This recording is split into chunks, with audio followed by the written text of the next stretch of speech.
آج کل لوگ خالص ہونا پسند نہیں کرتے، لیکن تلاش ہمیشہ مخلص لوگوں کی کرتے ہیں۔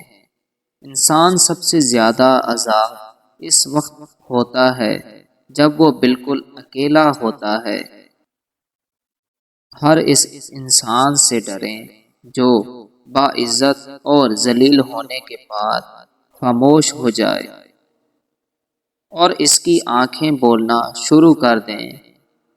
ان پسند شخص کو راستہ دے کر اداس آدمی بھی خوش ہو جاتا ہے۔ بے سکونی کی ایک وجہ یہ بھی ہے، انسان اپنی پریشانیوں کا ذکر ان لوگوں سے کرتا ہے جو عقل سے خالی ہوتے ہیں۔ بد انسان کا سب کو پتہ ہوتا ہے کہ وہ بد ہے۔ نیک انسان کے شر سے بچیں کیونکہ وہ نیک ہوتا ہے۔ جنگ و جدال کے ماحول کو پرے رکھتے ہوئے موسیقی کا مزہ لینا زندگی کا تمام سکھ ہے۔ آج کل ڈراموں میں حقیقت بیان کی جاتی ہے اور حقیقت میں ڈرامے کیے جاتے ہیں۔ عورت مرد کی ٹیڑھی پسلی سے پیدا کی گئی۔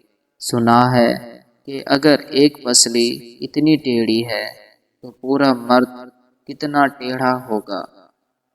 میں تو کہتا ہوں عورت اس کائنات کا سب سے حسین تحفہ ہے۔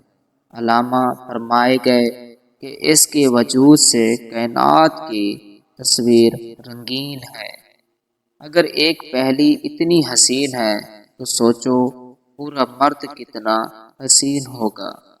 جس کی اپنی کوئی عزت نہیں ہوتی وہ دوسروں کو بے عزت کر کے فخر محسوس کرتے ہیں۔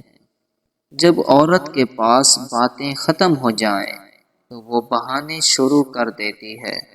جو مرد عورت کی ہر جائز ناجائز بات مان لے اس مرد کو صرف عیاشی کے لیے استعمال کرتی ہے، جبکہ مرد کو پتہ تک نہیں چلتا۔